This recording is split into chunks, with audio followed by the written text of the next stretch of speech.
ବସ୍ତିରେ ପାଳିତ ହେଲା ମେଗା ଉତ୍ସବ।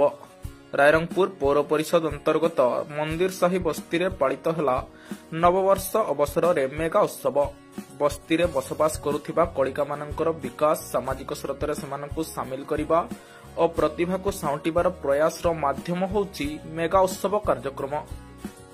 କାର୍ଯ୍ୟକ୍ରମରେ ମୁଖ୍ୟ ଅତିଥି ଭାବେ ରାଇରଙ୍ଗପୁର ପୌର ପରିଷଦ ଅଧ୍ୟକ୍ଷ ଅଭିଷେକ ପଟ୍ଟନାୟକ ଯୋଗ ଦେଇଥିବା ବେଳେ ସମ୍ମାନିତ ଅତିଥି ଭାବେ ଶିକ୍ଷାବିତ୍ ଭାରପ୍ରାପ୍ତ ପ୍ରଧାନ ଶିକ୍ଷକ ସ୍ମୃତିରଞ୍ଜନ ପାଣି, ସମାଜସେବୀ ବିଜୟ କୁମାର ମୁଖୀ ଓ ମୁଖ୍ୟ ବକ୍ତା ଭାବରେ ଭାଷାବିତ୍ ସଂଳାପକ ଲଳିତ ମହାନ୍ତ ଯୋଗଦାନ କରିଥିଲେ। କାର୍ଯ୍ୟକ୍ରମରେ ମେଗା ଉତ୍ସବର ଅଧ୍ୟକ୍ଷ ଗୁରୁ ମେଘନାଥ ସାହା ହେମ୍ରମ ଅତିଥିମାନଙ୍କର ପରିଚୟ ପ୍ରଦାନ କରିବା ସହିତ ବିଗତ 3 ବର୍ଷର ପ୍ରତିଭା ଅନ୍ୱେଷଣ କାର୍ଯ୍ୟକ୍ରମ ସମ୍ପର୍କରେ ବଖାଣିଥିଲେ। ମୁଖ୍ୟ ଅତିଥି ଅଭିଷେକ ପଟ୍ଟନାୟକ ବସ୍ତି ବାସିନ୍ଦାଙ୍କ ଉଦ୍ଦେଶ୍ୟରେ କହିଥିଲେ, ମୋ ପୌର ପରିଷଦ ଅନ୍ତର୍ଗତରେ ବସବାସ କରୁଥିବା ପ୍ରତ୍ୟେକଟି ବ୍ୟକ୍ତିଙ୍କ ପ୍ରତି ମୋର ଭଲ ପାଇବା ରହିଛି ଓ ରହିଥିବ ମଧ୍ୟ। କାର୍ଯ୍ୟକ୍ରମରେ କୃତିତ୍ୱ ପ୍ରତିଭାବାନ କଳିକାମାନଙ୍କୁ ଅନୁଷ୍ଠାନ ତରଫରୁ ପ୍ରଶଂସା ପ୍ରଦାନ କରାଯାଇଥିଲା।